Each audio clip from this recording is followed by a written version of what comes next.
La dissertation, structure et procédé. Qu'est-ce qu'une dissertation? Il faut commencer par définir ce terme. La dissertation est un type de texte et ce type de texte sert tout simplement de donner la réponse à une question.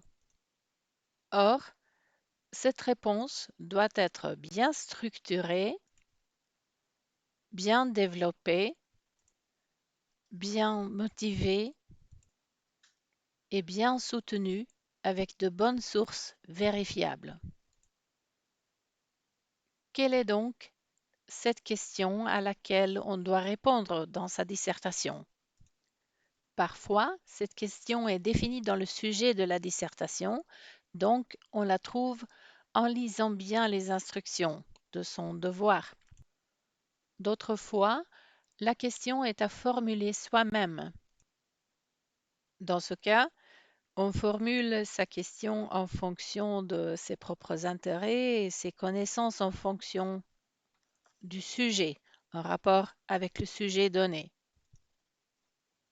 Quelle que soit la question à laquelle il faut répondre, la réponse doit montrer dans la dissertation qu'on a de bonnes connaissances du sujet, qu'on a une bonne compréhension des documents qu'on a traités et qu'on a une bonne capacité de faire des déductions à partir du matériel traité.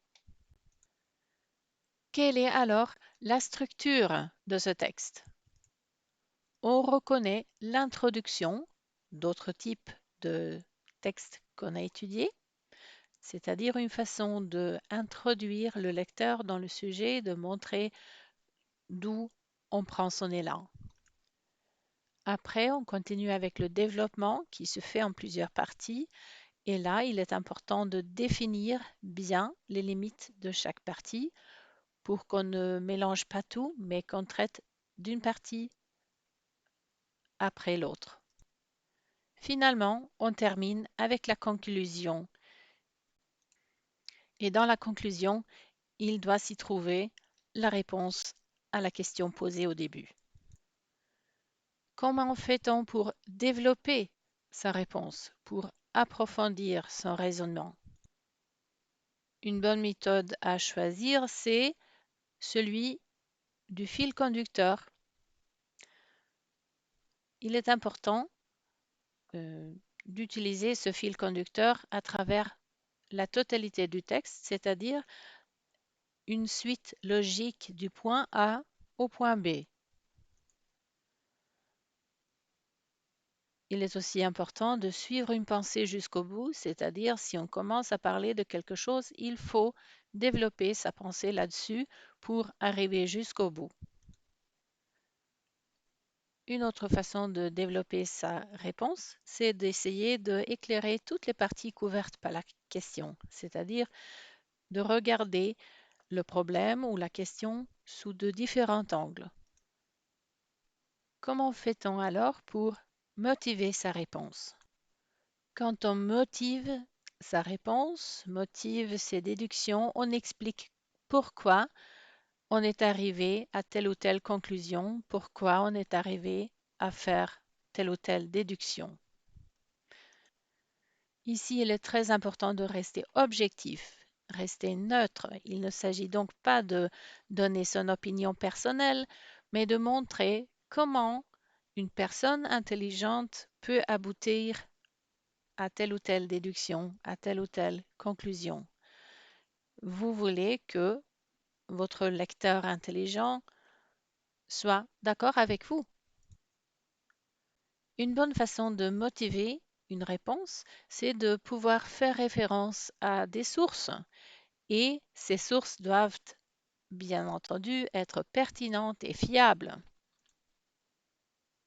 Alors, comment fait-on pour faire référence à ces sources? D'abord, le plus important, c'est de mentionner la source.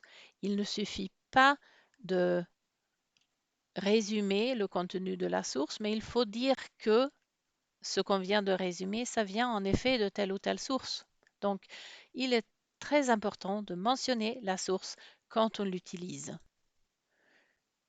Une autre chose qui est aussi importante, c'est bien sûr de rendre justice à la source. Ce que vous résumez, ce que vous dites et qui vient de votre source doit bien entendu rester fidèle à ce que dit la source, à son message central. Finalement, quand on utilise des sources dans une dissertation, il est aussi très important de faire la distinction claire et nette entre ce qui vient de la source et ce qui sont vos propres propos, qui sont vos propres déductions. Un exemple, vous voyez ici un extrait d'un article du magazine Géo. Voici les données. Le titre de l'article est Droits des femmes, un siècle de lutte et de progrès. Le magazine de publication, c'est Géo, et voici le lien Internet et la date de publication en mars 2021. Si je veux utiliser quelques faits de ce texte, voici, j'en ai choisi quelques-uns soulignés en rouge. La Finlande est en 1906 le premier pays européen à adopter le suffrage universel sans distinction de sexe. Et puis, au Portugal, il faut la Révolution des œillets 1974 pour faire des femmes l'égale des hommes devant les urnes. Si je veux utiliser ces extraits dans mon propre texte, dans ma dissertation, je peux le faire de la façon suivante. D'après le magazine Géo, c'est en Finlande que les femmes votent pour la première fois en Europe, presque 70 ans avant que les Portugaises gagnent le droit de voter. Ici, je commence par le mention de la source, d'après le magazine Géo. Après, je transmets le message qui reste fidèle au contenu de la source, mais qui est exprimé avec mes propres mots. Ensuite, je peux continuer en faisant la distinction entre la source et mes propres propos. Par exemple, en continuant avec